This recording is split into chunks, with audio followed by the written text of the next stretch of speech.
Hey, what's up, YouTube?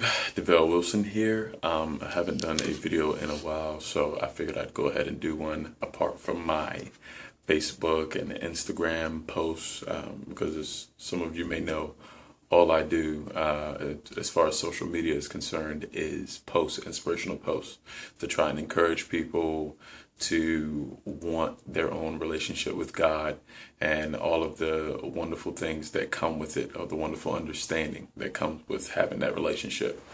And one thing that I definitely wanted to talk about today is relationships, period. I saw something not too long ago that said, it was online. It said something like, I think my cousin posted it, said, find somebody that's too good for you. And then, I can't even remember exactly what it said. Find somebody that's too good for you and become better for that person, or something like that. So I'm sure a lot of you have probably heard a saying like that. And the problem with that statement is the fact, first and foremost, it says find somebody that is too good for you. So first and foremost, who comes up with these standards for good? Like, so if I say I'm trying to find somebody that's too good for me, then I guess I'm trying to find, like, I don't even know what I could even think of, you know what I mean? Because honestly, the only standard that really matters is God's standard. So let's think about if we were to actually do that or follow that advice that this post said. We find somebody, and this person we feel is too good for us. So because this person is too good for me, I feel inadequate. Problem number one, I feel inadequate because I'm not enough for this person. So I'm going to try and be better for that person. Do you understand what I'm saying? Okay, so I'm going to try to be better for that person.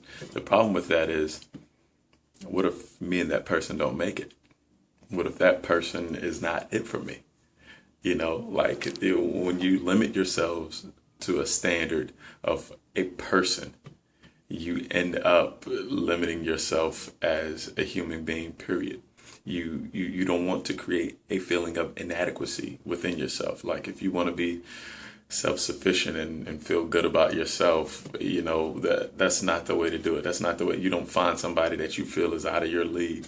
You know what I mean? Who comes up with these standards anyway? How do you know what's good? Like, with me, I base my standards off of what God says and what the Bible says. So instead of looking for a person, I look for myself.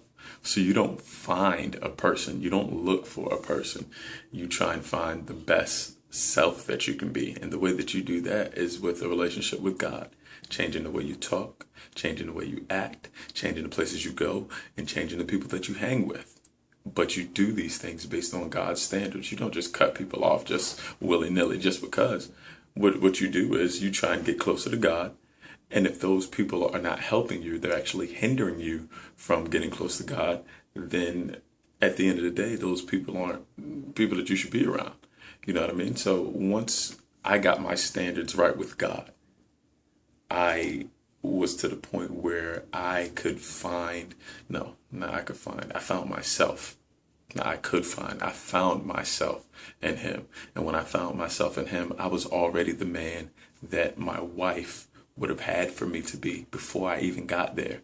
So because I didn't get with her and she tells me, or that she feels or she acts like I have to change because of that, because I was already enough, that made me feel that much more appreciated. So when you're in a relationship, you want to feel appreciated and want to, like, the person that's with you loves you the way that you are. I'm not saying you get into something abusive and you allow somebody to do whatever they want to you.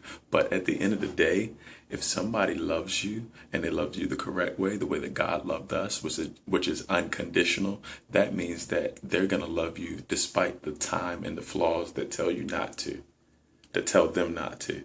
Like I said, time and flaws. By those flaws, I'm meaning things that aren't abusive or unhealthy. You know what I mean? I have things and quirks about me that I'm sure annoy my wife, and the same with her. But at the end of the day, her bad is not even comparable to all the good that she brings in my life. That's how you get to the place of unconditional love. But you have to have that relationship with God first, a deeper relationship and understanding of God will help you when it comes to unconditional love. It'll help you become the person that you're meant to be, and it'll help you recognize the person that you're supposed to be with. Because I recognized my wife and she recognized me, and it didn't take long, and it wasn't that hard. Once her and I got together and we already had that spiritual connection, we had that spiritual connection immediately. It didn't take long at all. So I didn't have to change and shift and become someone else. I could just be myself. And it's the most beautiful thing in the world. So whenever somebody tells you to be the best you or be better for someone else, you tell them, no, that's foolish. I'm going to be the person that God called me to be. Because if I'm the person that God called me to be, I'm prepared.